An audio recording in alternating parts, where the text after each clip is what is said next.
I'm tired of photographers glazing over the importance of emotional safety in boudoir sessions. Ooh, like how so? So I think that our job is to create a safe space, right? We're supposed to create this container. And in that container, we want to protect the psyche of our clients.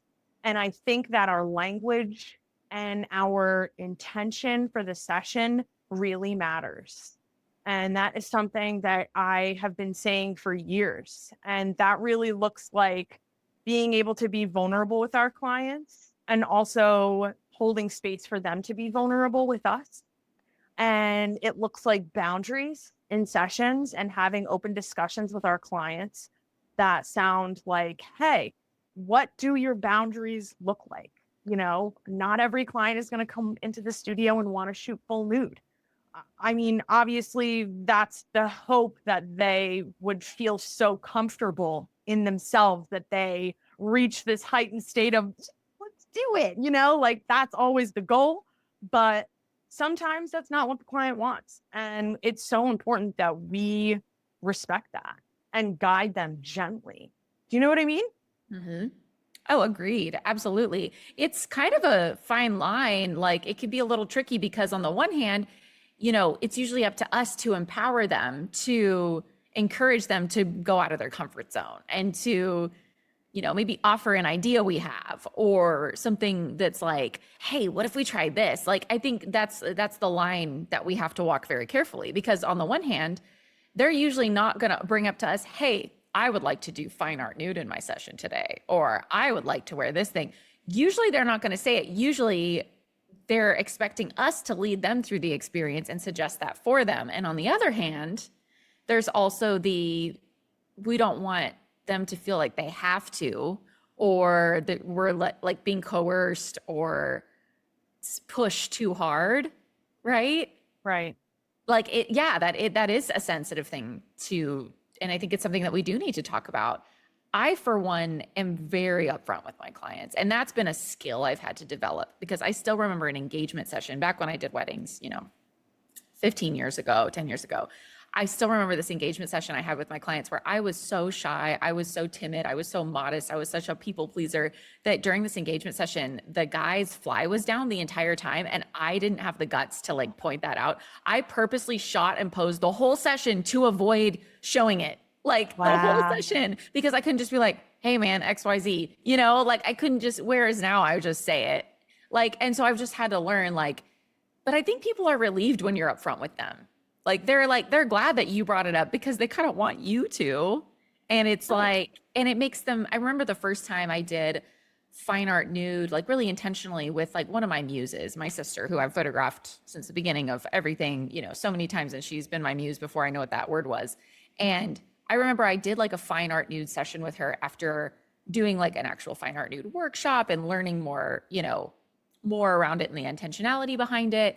And I went through kind of this little script or whatever that I had of these bullet points that I mentioned to her and how I gave her a robe. And I said, you can go ahead and put this robe on over in the bathroom or the change room and then walk on to set with that on, for your comfort level. I also explained, kind of like, do you want implied nude versus actual nude? Like, and I kind of just asked her like these questions and like had that quick conversation with her about halfway through the shoot. And she said later, she's like, I wanted to tell you that made me feel really safe.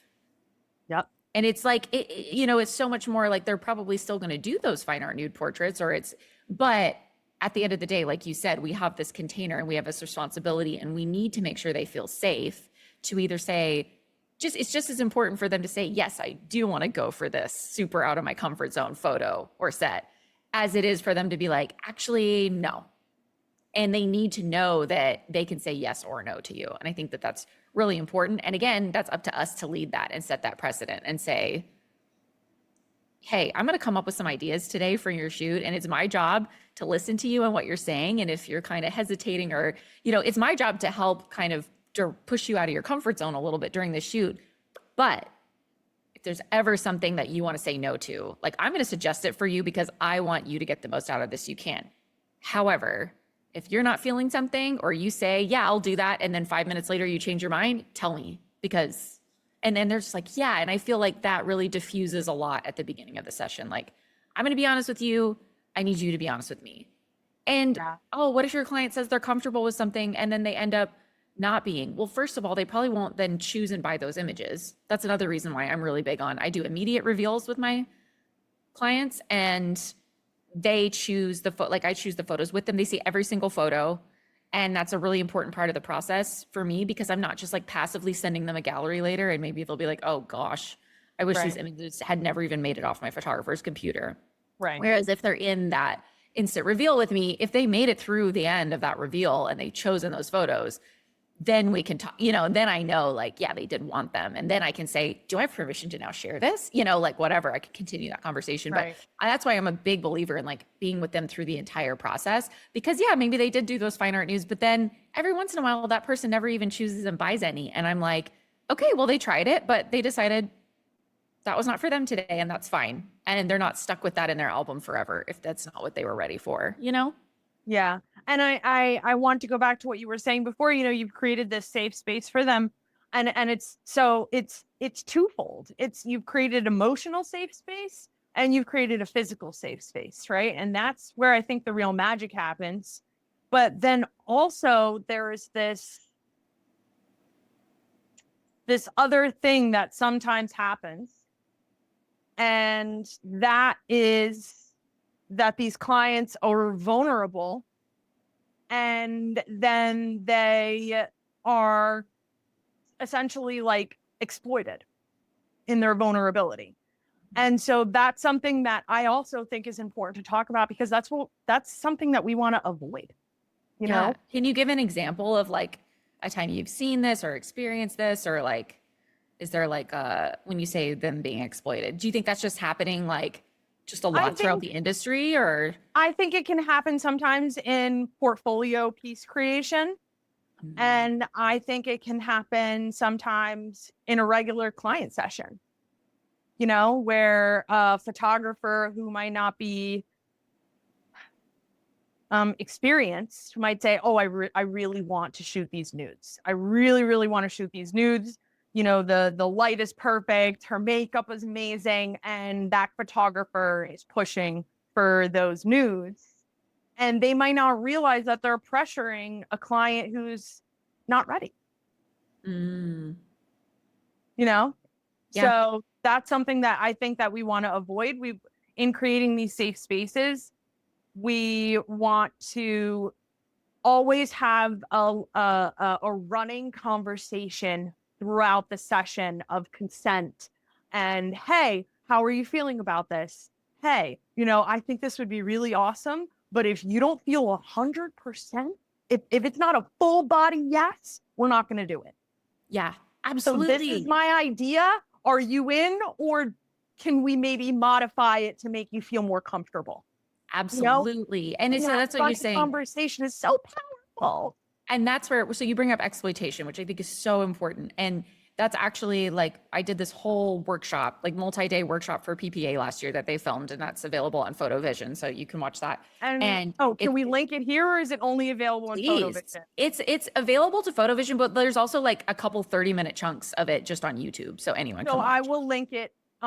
Yes. When this gets uploaded to YouTube, it will be linked at the bottom, but carry on. Perfect. Yes. So this is actually what I talked about. I was talking about empowerment versus exploitation, because my dear friend and fellow portrait photographer, Donna Maria Robinson Jones, if you don't follow her, please do. It's at Circa Life Images. She's just an incredible human and creative. And she said, every time you have someone in front of your lens, you have the opportunity to empower them or exploit them.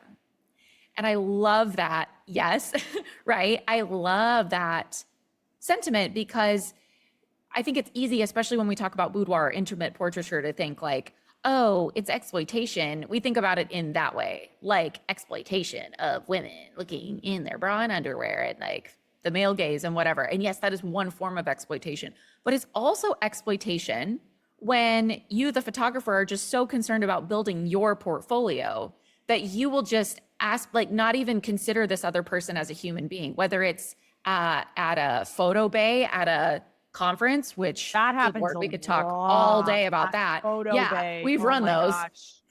Yeah, like just not treating them like a human being whatsoever. But you can Seriously. do it when you do your own model calls or when you have your friends come to build your portfolio or you're shooting models or whatever. It's like, oh, you are a means to an end. You are a means for me. And if you're using a person, you are exploiting them. Like that is exploitation. You're not. And yes, you can absolutely exploit a paid model. That is possible. It happens all the time because it has to do with your intention and going into it. And so that was what I talked about in my PPA workshop called my build your own boudoir philosophy.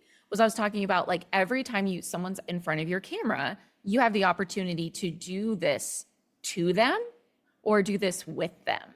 And so with them requires a little bit of vulnerability on your part, but at the same time, it always results in something so much more than you could have imagined. And so that's why when I go into shoots with clients, I even say this, like, yes, we have a planning session, we have a bit of a blueprint, but it's very open-ended because I'm like, I don't know, the day you get here, the energy of the shoot, the energy you're in, the energy I'm in, the stuff you bring, like there's all these unknown factors before you even show up that I'm just excited to get to discover and like honestly kind of improv with as we go throughout the shoot. And we're going to come up with things that we didn't even know are possible right now.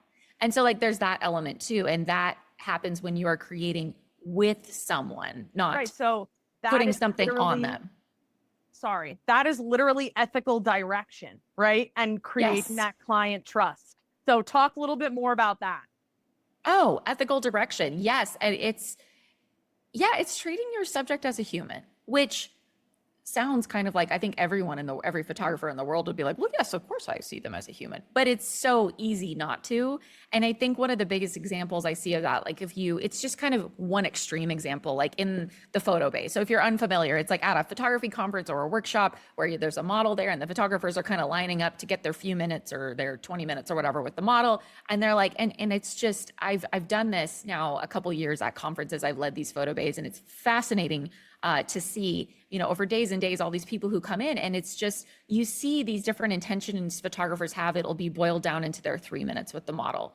And the people who will sit across and the person who starts by introducing themselves to the model and saying, hi, what's your name? My name's this. I wish it wasn't rare. But like I'm talking about this on the macro level. We can expand this into how photographers run their businesses as well, right? I remember one year, or one of the days I ran a specific raw portraits photo bay at WPPI a couple years ago, a man came through the line and he had his 3 minutes with the model and he was not interested in the prompts, like the whole exercise that we had set up to photograph this model who I told the models to show up just as they were, as their own person that day. And the person was going to direct them through some expressions. And actually that's how I got that portrait right there of one of them at the end of the day, because it was really her. And that was her coat that she grabbed before she was going to leave. And anyway, so he's in line and he's, gets his 3 minutes with the model. And to my assistant, I was taking a little break to the side. He says to my assistant, she starts to introduce kind of the prompt to him, what the little thing was for this photo bay. And he just goes, oh, no, honey, I've done this for 20 years. Just kind of shoos her off. And she's like, okay, so she knows this is not worth my time and energy, whatever. I'm just let this guy have his 3 minutes. And so the model, she knows because she had to do this a few times throughout the week. She understands, oh, I'm just going to have to go into model mode for a second. Let him get, and of course he's brought this huge long lens, which is like totally inappropriate for like this setting, whatever. So he's like having to back up and clear people out of the way. And he's way far. So he's kind of yelling to her, like a few things.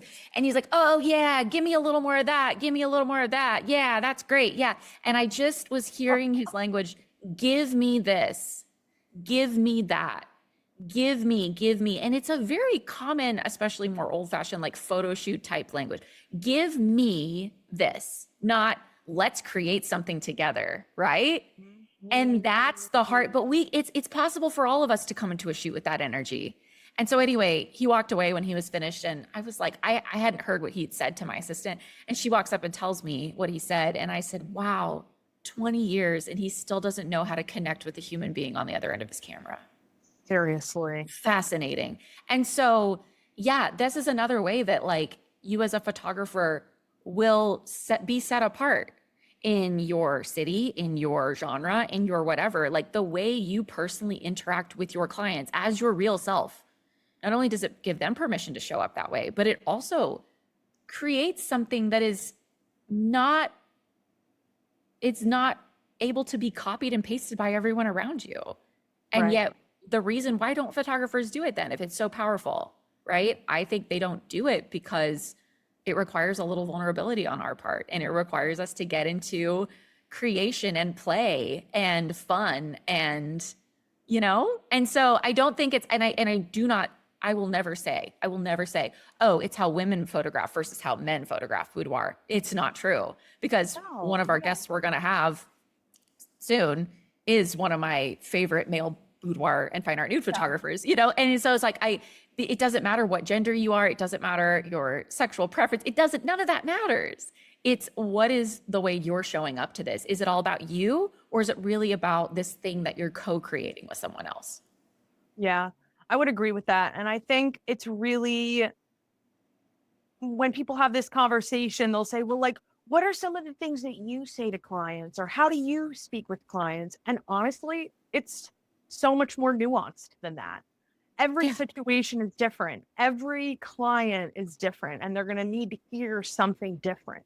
And really, what it comes down to is, can you communicate with your client on a heart led and soul led level to make them feel safe and understood, no matter your gender? Yes. Or your age or anything. Exactly. Your generation, or what Right. you learn, what you initially learned. Like, right? Like, we are calling for this raising of our collective vibration as artists and as creators. And Yeah. but photographer is just one part of our title, right? Like, really what we're doing is using art to facilitate confidence and change and self-love, and that is so powerful and exciting, and I could Absolutely. And seriously talk about this for hours. to those of you who, or if you're out there, you're listening and you're like, man, I really struggle with this. Like, this is something, this is so much more your identity as a photographer and your why behind why you do it that's unclear. That's more where this problem is. And that's why, like, with the photographers that I mentor specifically, it's like we're always addressing the foundation. Just like you can memorize a sales script. You Mm-hmm. can. Yeah. But like, I'm friends with some high level closers. Like, they'll be the first to tell you, yeah, but when you're in that sales session, it's not going to be because you memorize a script that you end up closing sales. It's because you understand the why behind these different things and addressing objections and getting to, the ways that they're avoiding things and what the real, issue is, and like all of that. And it's the same with photography. And so it's like, how do you get better? Well, you show up and you work with more people and you Yeah. get curious and you allow yourself to maybe make a mistake, or you allow yourself I was just to, going to say that you mess up, yes, and you mess allow up. yourself to mess up and be like, oh, I got to learn from that. Cause I have, like we said in the last recording, like, we've done things that we're like, oh my God, I can't believe I said or did that. 100%. Like, that's part of growth, right? But I'd Totally. much rather have that than to say, oh, I never gave myself any, and then you're kind of just failing the whole time because you're never growing or changing and you're not doing this in accordance with why you wanted to start. So, Exactly. Right. Snaps. So, I think the way really forward is to kind of maybe talk about how we can avoid toxic behaviors as photographers that might have become industry standard. uh-huh. Oh, like the quote unquote model call thing Yeah. Yeah. that, The or, language needs to change. essentially tricking people into a session with you where you're telling them that you're not expecting them to buy any because it's a folio build, but then you actually are, but you're not honest about that. And then you get mad when they don't buy. Like, there's a lot of stuff like that. Like, and I understand a lot of it comes from processes that like some very successful photographers have taught over the years that probably started out with good intention or might have worked for that person. I'm not saying it's all evil or anything, but there's a lot of things and trends out there that I think are really stem from a place when they're unsuccessful of the photographer not being honest or not being, because sometimes people ask me, like, especially some of the people I've mentored, they're like, oh, well, Mitzi, if you invited this person in for a creative shoot and, maybe they're not going to buy, like, what do you do? And I'm like, well, because when I tell someone, hey, I have this idea, you're a person who's come into my orbit recently, I want to create this with you, here's the prices of stuff, whether you want to buy more or not, but I'm gifting you one image because I have this vision and I want to create this with you. And I have this spot next week. Can you do it? Like, if you want to buy more or not, it's up to you. And 75% of the time they do buy more. Sometimes they don't. I'm not disappointed. I'm only disappointed if I said, oh, you don't need to buy more, but I was really expecting them to. Then I'm lying. Like, if you're lying and saying that, then like, yeah, there's going to be something out of alignment there. And there are some practices like that, like you said, are toxic. So from even just like getting the clients and getting the session to take place to during the session, right? Like maybe saying, oh, I have this idea. I really like this thing that's really trendy on Instagram right now. So I want to try that with you. When your client, you know, they've booked a shoot and they're like, maybe that's not what they want to do. Right. And you just want to do it because you feel like that's going to make you feel like you're right, or you've done boudoir well in the trendy way. And it's like, but if you're not serving the client, then okay, who cares? Right. Right.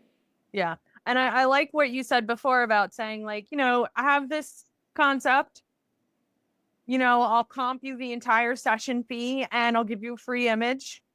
And if you want more images, you buy them. But I think that is a really ethical, a fantastically ethical way to create your portfolio work while still making your work accessible to people who might not otherwise book with you. And it's just a you know, a good way to do those creative sessions, you know, once a month to get your juices flowing, you know? Exactly. And I think that's so important. Like that's the other piece here, right? Is like when you are a working, you know, portrait photographer and you are getting those bookings and you do have clients coming in, you have to still, like, you will burn out so fast if you're not still just creating to create.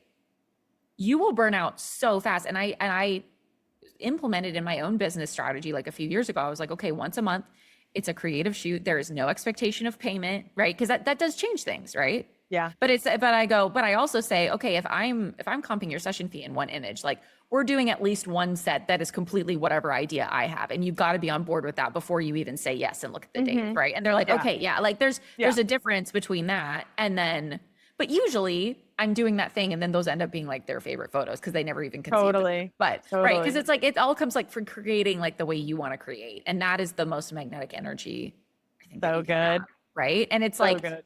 I think really what happens is a lot of times we do those toxic behaviors because we're insecure. I think like, yeah, sometimes they're coming from a gross place or a stop being a freaking weirdo kind of place. Okay. Or but I don't think that's a place of comparison, right? Because comparison. there's a lot of comparison in our industry. Yes. And that's not creative energy. Creative energy has to come from love and abundance and overflow. Like, when you're creating from comparison and insecurity, you're creating from ego and you're creating from fear. And you'll like, hate the good photos. luck. Hate the photos. Yeah. And your clients aren't going to connect to them either. Like they don't care. They haven't been sitting on Instagram. They're not going to be like, oh, you successfully took a shot of a woman's chest covered in honey, which, okay, I know that's like a trend. And I have sensory issues. Like there's no way I could ever, like, I'm not cleaning that up off my studio floor and I'm not going to douse anyone in honey. I'm just really not. But it's like your clients can see that. And like, if they didn't want that, they'll be like, what? Remember like the milk bath? Yeah. Like 10 years ago, there's always something like that. And it always started from a place of beautiful creativity because someone was genuinely inspired to do it. And then everyone else was like, oh, I have to do this now. And it's like, you really don't, especially like, you need to be like seeing your client and seeing who they are and getting to know them and like encouraging them more in how they want to show up in the world. Like that's literally your job. Yeah. Have you heard of the dead internet theory where like everything once like content starts to get recycled like so intensely and everybody's doing the same thing and you can just scroll through TikTok and it's sticks of the same videos like to the T and it's like clear that AI has created it. I kind of feel like for a moment that's what was happening in the boudoir industry. That it was becoming like this snake eating its tail. And everybody was just creating for the sake of outdoing one another, and it didn't become about sharing and community. It became about, go ahead. Oh yeah, no, I totally agree. And it's so interesting you say that because during that period of time you're talking about, I wasn't within the snake eating its tail. I literally just stopped calling myself a boudoir Many photographer. did. Many Very, very unintentionally. I just was like, okay, I'm just not even going to really use that word. I'm not going to really, even though that's the number one thing people are going to Google, even though that's the number, like if they're interested in it or whatever. I just kind of stopped because I was almost like, well, maybe I thought I'm I'm too good for it. not that. I'm not that. Maybe not even I'm too good for it. I was just kind of like, that doesn't feel like what I do, even though it's like, yeah, most of the time my clients are undressed by the end of their session. Right. And so it's like, it's very interesting, but I'm like, no, I'm kind of trying to reclaim the word. And like you said in our last episode, like there is a renaissance happening. There is something new happening because just like everything else, right? Everything cool and artistic and interesting and every cool creative movement or thing always just gets commodified and ruined. And Exactly. And that is literally the what I was enshittification, if say. you will. That was literally what I was just going to say, because it's like, I'm still shooting kink. I'm still shooting booty shots. I'm still shooting sprinkle water on the chest, but I am doing it in a way that feels like me. Yep. And it's so evident when I see your work. Like, it's like, I can see your work and I'm like, oh, I know that's, Christina's work. Like, I don't even have to, because it has you in it. Like, you're part of it. And I actually had a client yeah, of course. I actually had someone comment on my Instagram post that I shared yesterday. It was like a behind the scenes video of a client with some of her images popping up. And she said something so beautiful that was so kind. She just was like, your images feel so alive. That's what she said to me. And I'm like, that's because I feel alive. And there was a period of time where I didn't, and my images don't feel alive. Like if you go Google, you probably won't find them very easily because those aren't even on my website anymore. Like I just, they were still beautiful and they still probably empowered people and people still hung them up in their homes, and that's great. But I see now, like when I have infused like my own life into your inner voice. Yes, like it's your been inner creation, your energy. Yes. And that's what can make us irreplaceable. Like people are so concerned now, photographers always talking about, oh, AI is going to replace this, and oh, everything's so this, and everyone's doing this and copying this. And it's like, okay, well, you better start pouring into your own creative voice and energy now, darling, because that is the only irreplaceable thing. That is the thing that is unAIable, uncopyable, everything is your own imperfect, messy human experience being fused into what you create for people. Like there's a reason why one of my clients from last week, she said in her testimonial, she wrote the Mitzi experience. Right. Because it's about you. Blah, blah, blah. And I'm like, yeah, because she came because it was me. She spent that money and that time and that energy because it was me creating it. And I think what clients are paying for. Yes. And it's like each of us has that. And when people are like, oh, it's a competitor, or oh, it's this, it's like, no, I would hope that a client that I have the Mitzi experience might, if they're in New Jersey in 2 years, book with Christina for the Christina experience, or, like, because it's going to be different things and they're all going to be these different ways that they can see themselves and grow and change. And like, that's so beautiful. But when we're all just sitting here being like, oh, we all have to copy and paste the same filters and the same this and the exact same pose, it's like, okay, well, honestly, if a computer doesn't replace that, then the computer's not very good. So yeah, exactly. Seriously. All right. Well, Mitzi, that was amazing. Episode 2, session 2 is in the books.